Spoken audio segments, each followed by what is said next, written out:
नमस्कार दोस्तों, स्वागत है आपका हमारे न्यू चैनल में द वॉइस ऑफ मेडल्स, जिसमें हम अपने देश के उन वीरों की कथाएं आपको सुनाएंगे जिन वीरों ने हमारे देश में रहकर हमारे देश की सेवा करते हुए सर्वोच्च मेडल्स को हासिल कराया। तो आज की इस पहली वीडियो की शुरुआत हम उस इंसान से करते हैं जिस इंसान ने हमारे देश का सर्वोच्च मेडल द भारत रत्न को हासिल करा था। उस इंसान का नाम है सर्वपल्ली राधाकृष्णन। तो चलिए शुरू करते हैं। डॉक्टर सर्वपल्ली राधाकृष्णन जी का जन्म 5 सितंबर 1888 में तिरुतानी ऑफ चित्तौड़ डिस्ट्रिक्ट, जो कि तमिलनाडु में है, वहां पर हुआ था।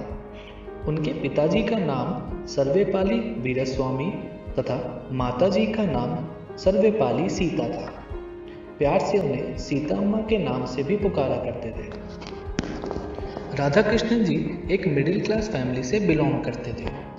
उन्होंने अपनी प्राइमरी एजुकेशन केवी हाई स्कूल, जो कि तिरुतानी में था, वहां से कंप्लीट करी। उसके बाद हायर सेकेंडरी के लिए उन्होंने हैम्सबर्ग लूथरन मिशन स्कूल, जो कि तिरुपति में थी, वहां से पढ़ाई पूरी करी।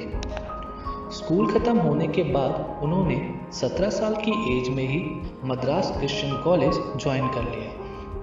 1906 में उन्होंने अपनी ग्रेजुएशन पूरी करी। साथ ही में उन्होंने अपनी मास्टर डिग्री इन फिलॉसफी भी उसी कॉलेज से कंप्लीट करी। राधाकृष्णन जी को हमेशा से ही पढ़ने लिखने का बहुत शौक था, जिसके चलते उन्होंने अपने एकेडमिक लाइफ में बहुत सी स्कॉलरशिप्स भी हासिल करी।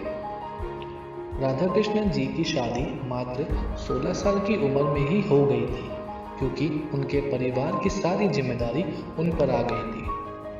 उनकी बीवी का नाम शिवकामु था और ट्रेडिशन के हिसाब से दोस्तों, वो एक अरेंज मैरिज ही थी। शादी के बाद उनके 5 लड़की और 1 लड़के हुए। कहते हैं कि भारतीय क्रिकेट टीम के एक नामी खिलाड़ी वीवीएस लक्ष्मण भी उनके खानदान से ही ताल्लुक रखते हैं। अप्रैल 2009 में राधाकृष्णन जी ने मद्रास प्रेसिडेंसी कॉलेज में डिपार्टमेंट ऑफ फिलॉसफी में ज्वाइन करा। उन्होंने कुछ सालों तक वहीं पे पढ़ाया। सन 1918 में उन्होंने यूनिवर्सिटी ऑफ मैसूर ज्वाइन करा as a professor of philosophy. उनके ज्ञान के कारण सन 1936 में राधाकृष्णन जी को Spalding professor of eastern region and ethics के नाम से यूनिवर्सिटी ऑफ ऑक्सफोर्ड में सम्मानित करा गया और उसके जस्ट अगले साल उन्हें नोबेल प्राइज इन लिटरेचर के लिए भी नॉमिनेट करा गया।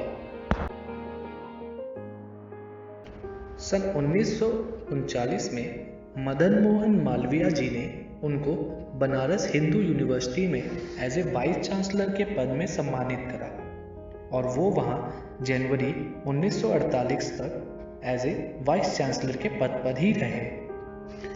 राधाकृष्णन जी को किताबें लिखने का बहुत शौक था।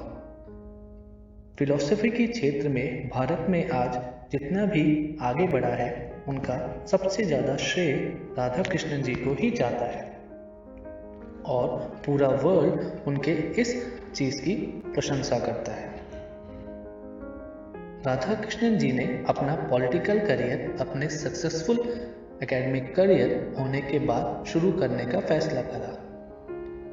जब भारत को 1947 में आज़ादी मिली तो राधाकृष्णन जी ने इंडिया को यूनेस्को में रिप्रेजेंट करा और उसके बाद ambassador of India to the Soviet Union में भी संबोधित करा।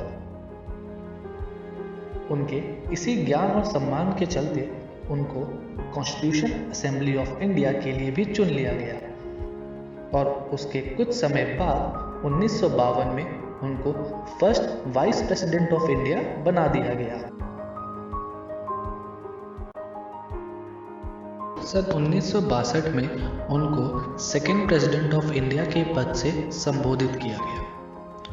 प्रेसिडेंट बनने के बाद सबसे अच्छी बात ये थी कि सप्ताह में 2 दिन कोई भी पर्सन उनसे मिल सकता है, वो भी बिना किसी अपॉइंटमेंट के।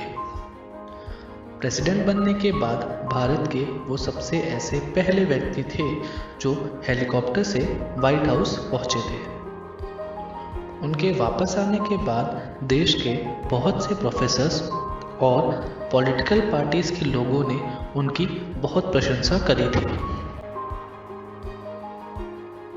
I will faithfully execute the office of President of India and will, to the best of my ability, preserve, protect and defend the Constitution and the law. President बनने के बाद उनके स्टूडेंट्स और फ्रेंड्स ने उनसे request करी कि 5 सितंबर को उनका बर्थडे सेलिब्रेट करने का मौका दिया जाए। उसके संदर्भ में राधा कृष्णन जी ने एक बात कही जो सबके दिल को छू गई। उन्होंने कहा, instead of celebrating my birthday it would be my proud privilege if September 5th is observed as a teachers day. उस दिन के बाद से हमारे देश में 5 सितंबर को टीचर्स डे के रूप में मनाया जाता है। राधा कृष्णन जी ने अपनी जिंदगी में कई मुकाम हासिल करे, तो आइए देखते हैं कुछ ऐसे खास अवार्ड्स।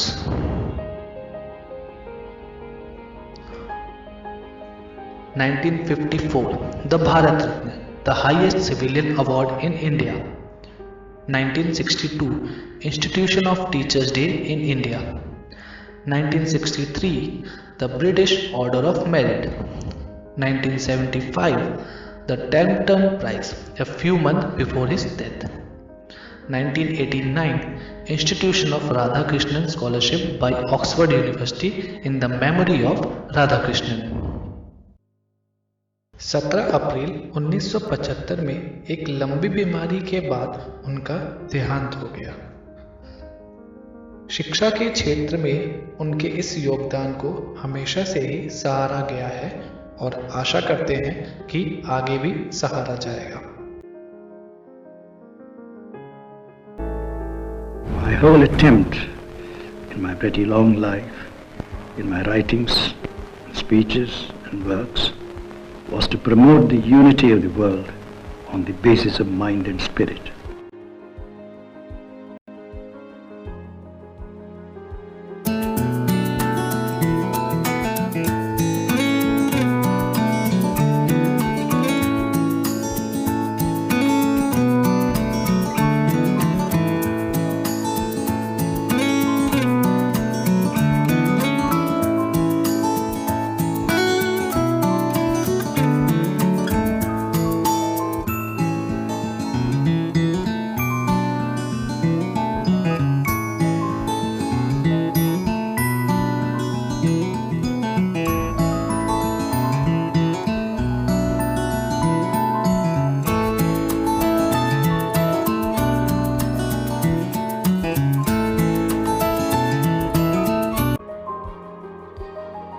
तो फ्रेंड्स, आशा करता हूँ कि आपको ये वीडियो पसंद आई होगी, और अगर आप चाहते हैं कि हम उन लोगों की वीडियो बनाएं जिन लोगों ने देश के लिए मुकाम हासिल करे हैं, तो प्लीज़ प्लीज़ प्लीज़ जाकर लाइक करें, शेयर करें और सब्सक्राइब करें। तो मिलते हैं नेक्स्ट वीडियो में।